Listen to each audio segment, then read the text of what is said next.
When dinner time gets near, You can make it, you can make it. and your wife has made it clear, You can make it, you can make it. it's your turn to cook, my dear. You can make it, you can make it. You have no need to fear. You can make it, you can make it. Make the dinner feed your spouse, bring peace into your house. You can make it. If you're lucky, she will say, We will make it, we will make it. and life will be okay. Life will be okay. You can make it. Welcome to another edition of You Can Make It. Today we're going to make breakfast sausage. It's really easy to make and it's cheaper and you can control the fat content better than you do in the store. A word on making sausage though is it's really important you keep everything cold so the fat doesn't go funny and you get a weird texture in the sausage. So before you start, make sure your meat's been in the fridge for at least 3 or 4 hours and put all the equipment you're going to use either in the fridge or outside so that it'll get nice and cold and keep the fat solid in your pork, which will make it easier to grind up.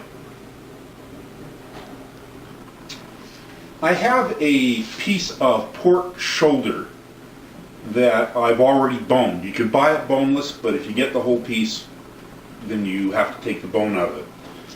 The important thing is it has to have a fair amount of fat in it. Breakfast sausage is not something you can get away with totally lean. You have to have at least 15 to 20% of the content of the meat fat, and a pork shoulder gives you kind of that ratio. If you have not enough fat, it'll come out really dry. It's also really important that you weigh it. And I weighed this and it's 4.5 pounds. The reason it's important you weigh it is so you know how much spices to add to your sausage.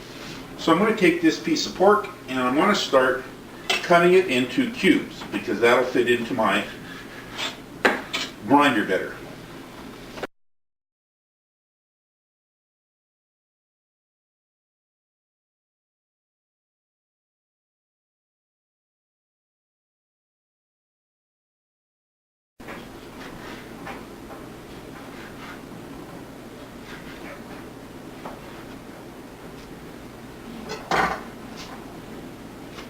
There you have 4 pounds of pork shoulder cut up nicely. You can also use a pork butt, which is also a part of the shoulder, just different. This is a picnic shoulder.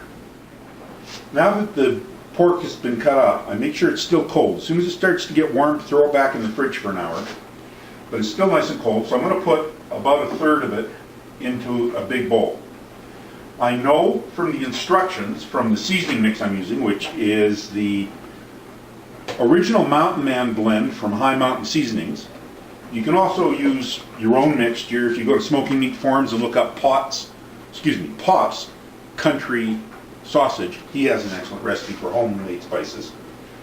But I have 50 milliliters or 3 tablespoons of the seasoning mix.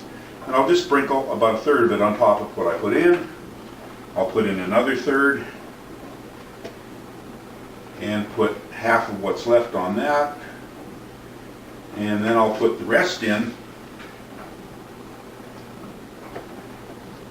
and put the last of the seasonings in. Now I just want to stir it around really well to get all that pork coated. Okay, I've got a good coating on it now, but I want to make sure it's cold, so I'm firing this back in the fridge for half an hour. The meat's been in the fridge for half an hour again to get nice and cold. Actually, I've left it in for about an hour. The grinder attachment for my KitchenAid and the bowl have been outside, and it's just above 0, so they're nice and cold, and we're ready to grind our meat. So I'm just going to crank the old KitchenAid on here and start putting the meat through it.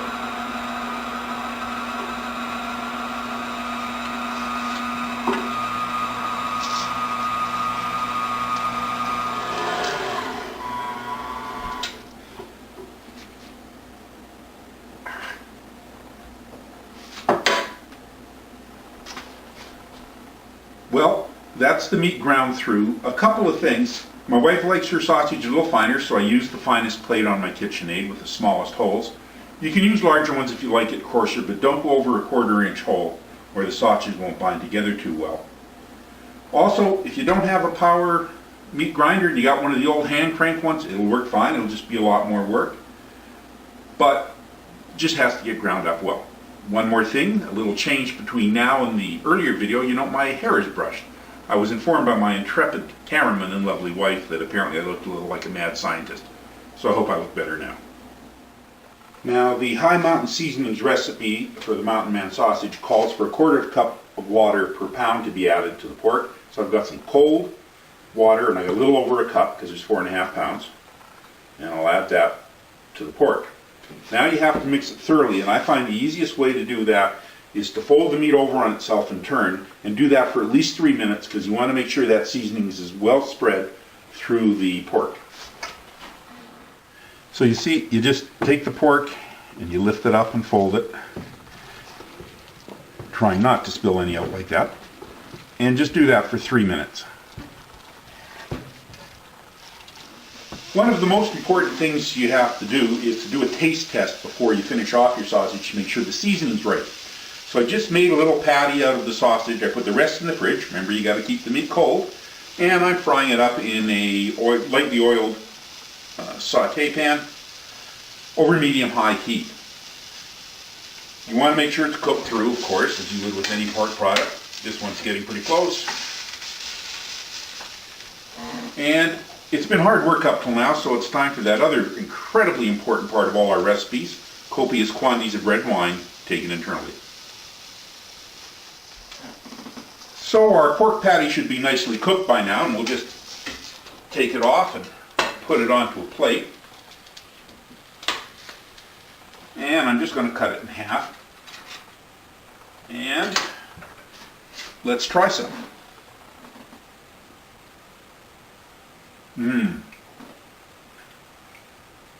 I do like that seasoning blend.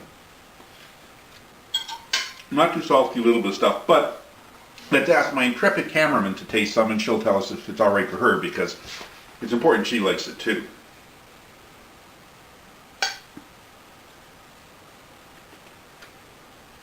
She just nodded.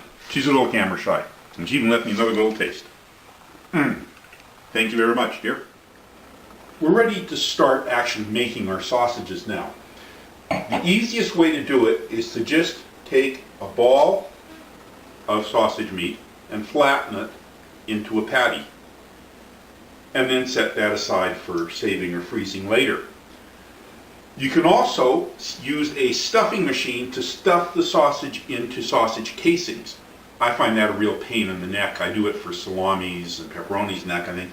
But my sausages, I don't really see it so much. But I find a patty isn't traditional enough for me. So what I do is I use the stuffer without casings to form the sausages into logs. So you don't have to have a stuffer, you can just make patties, but I use my stuffer to make sausage shape without casings. And I do it, remember it was chilled outside, by putting about half of the sausage, you can't put over 3 pounds in this one, into the hopper of my stuffer, and then just crank it down.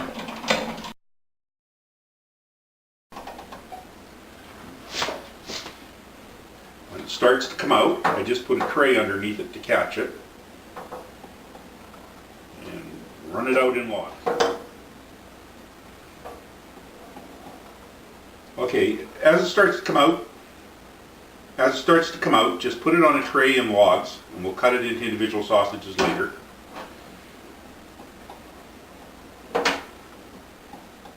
Once you've got them into logs, I've just done a few here to show you, cut them to the length you want, just breaking them off, and then put them on a tray, because what we're going to do is before we package these, we're going to freeze them. And that way they'll hold their shape and they won't stick together so much in the packages. So just get them on a tray with a little bit of space between them. So, I cut my sausage into logs and the shape I want, and I put it in the freezer for an hour and a half just to get them good and firm so that when I wrap them up they don't squish together. And then you should wrap them in the size that you want to take them out of the freezer. Like myself and the missus don't want a lot, there's just the two of us, so we do 6 so we can take out 3 sausages each for a meal. And just wrap it in cellophane or saran wrap or whatever you want to call it. And just keep wrapping them in packages of 6 until you've got them all wrapped up.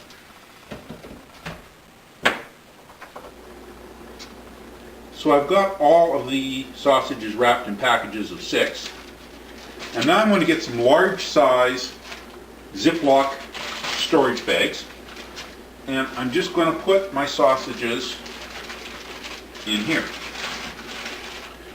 Now the advantage of doing it this way is, whenever I want sausages, I can just take 6 at a time out of the freezer, or if you've got a bigger family, you can put them in 8s or 10s. And they'll keep for a good 3 months anyway, most likely more, in your freezer. And there you go. These need to be labeled and put in the freezer and taken out as we need them. One of the best things about homemade sausages is they have way less fat in them than the ones you get in the supermarket. They're just a lot of fat, and they're processed, so they're really fine. These are better for you, they taste better, and the best thing about them all is you can make them. Plus, the next time somebody asks you where you got those great sausages from, you can say, I made them, because you can make it. Cheers. When dinner time gets near, You can make it, you can make it. and your wife has made it clear, You can make it, you can make it. it's your turn to cook, my You dear. can make it, you can make it. You have no need to fear. You can make it, you can make it. Make the dinner feed your spouse, bring peace into your house. You can make it. If you're lucky, she will We say, will make it, we will make it. and life will be okay. Life will be okay. You can make it.